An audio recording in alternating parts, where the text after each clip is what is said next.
Dahil sa isang tip, nalaman ng mga otoridad ang posibleng kinaroroonan ng suspect sa pangahalay sa isang menor de edad sa Rizal. Pinlano ng mga pulis ang entrapment operation. Nagpanggap ang isang asset na bibili ng lupa na pagmamay-ari ni Rodrigo sa Rizal. Yun lang, negative. Walang Rodrigong lumitaw sa kanilang bahay sa Rizal. Pero maya-maya pa, isang video call ang natanggap ng asset. Nang sagutin niya ito, kumpirmado ang suspect na si Rodrigo ang nasa kabilang linya. Tingin daw ng bahay mo, di ba yung palagi mong tinatanong sa akin? Oh. Oh. Eh, sa magkano ba, anak? Taga saan ba kayo? Sa ano po, Kainta lang po. Mahirap yan. Kainta yan eh. Sa kayo sa Kainta? Sa may ano lang po, sa Plantoy po. Sa may tulay. Oo, malayo yan. Oh. Ba't kayo nakapunta dyan? Nasabi lang po sa amin nung na binibenta daw po dito. Hindi man nagpakita, hindi tumigil ang mga otoridad sa pagtugis sa kanya. Hanggang sa isa pang tip ang nakuha nila na posibleng nasa Marikina City si Rodrigo. Sinuyod ng CIDG, DSOU at Resibo ang dalawang barangay sa Marikina City. Titignan natin yung bahay na sinend ko dun sa messenger natin. Tignan nyo kung meron kayong suspect siya na yun, tao kayo agad o hinto kayo para tignan nyo mabaigi. Kasi medyo dito na yun eh. Makalipas ang ilang oras na pag-ikot, wala pa rin ang hinahanap na suspect. Pero sa tulong ng social media, natunto ng address ng live-in partner ni Rodrigo. Dito na lumitaw ang posibleng kinaroroonan ng matanda. Ang lokasyon, Makati City. Hindi na nagpatumpik-tumpik pa ang grupo. Maghiwalay ulit tayo, umikot kayo. Ito sir, pati itong ito yan o. Nilooban dito yo. Sir, ito yan sir. Pare, sa lubong mo, lapitan mo na agad yun. Galing ako sa loob. Positive, lagi, ipinto, paupahan. Para lahat. Yamate. Yamate.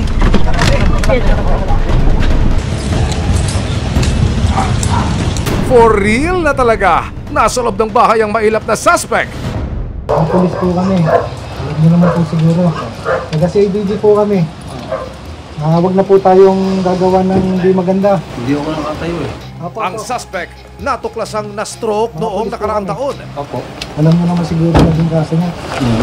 Nandito po kami upang arestuhin po kayo sa bisa ng warrant of arrest na ibinaba ng Family Court, Court Judicial Region, Branch 18, Cainta, Rizal po.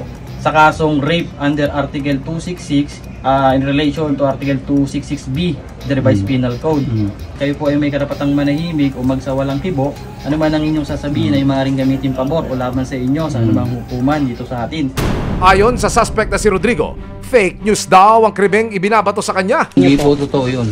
Mamatay na ako, tsaka ng Diyos, hindi ako talaga nagpiyansa nga ako. Tapos nung hearing ko ng February, hiningan ako ng 200,000 damage per issue raw. Wala akong ibayad. Patunayan naman talagang hindi ako ng rape. Alam niyo po bang meron na po kayong warrant po doon? Opo. Sabi sa akin niya, may warrant daw ako kung hindi ako matin. Hindi na ako makatin. Wala akong pambayad sa korte na 200,000 piso para sa kanya yun. Kung ano man, patawarin na ako. Wala naman akong ginagawang masama. Para magpagaling na lang ako dito. At saka inom ko yung gamot ko. Iniinom ko eh. Mahal ang gamot ko eh. Pag naubos yan, wala nang bibili ng gamot sa akin. Tsaka pag humiga ako sa ganyan simento, iba pakiramdam ko. Nanginginig yung katawan ko. Pineperahan lang daw siya ni Beth, kaya siya sinampakan ng kaso. Hanggang sa nagkasakit ako, pinakulong niya ako. Hanggang sa hindi na ako mati ng hearing kasi nga 200,000. Sabi niya, damage per issue raw. Mari naman itong itinanggi ni Beth. Wala akong hinihinging pera sa kanya. Alam ko wala siyang pera. Anong hihingin ko sa kanya? At kung ako man hihingi, hindi 200,000 lang. Yung akusado na to, kung saan kasi nagtaguto gawa ng inilabas na warrant of arrest ng Branch 80 ng Cainta Rizal sa kasong rape, object rape at assault. Sa tulong na rin ng e-warrant system ng PNP, madali nating nakita yung address ng kinakasama nito o yung live-in partner nito. At nang binuksan din natin yung e-rogue, doon natin nalaman na mayroon pa pala siyang kaso na acts of lasciviousness. Wala naman pong kriminal o gumagawa ng karumal-dumal na kasalanan na aamin siya. Walang magnanakaw o walang mamamatay tao na aamin na gano'n ang kanyang ginagawa. Sa pagkakadakip sa suspect, makakapag-move on na raw ang pamilya ni Karina at umaasang mabilis na gugulong ang hustisya para sa kanya. Mabuti sa kanya yun. Tama sa kanya yun. At gusto ko, habang buhay na siyang magdusa sa kulungan. Tama siyang makulong ng habang buhay kung habang buhay. Pagdusahan niya, ginawa niya yun eh. Kasalanan niya, panagutan niya.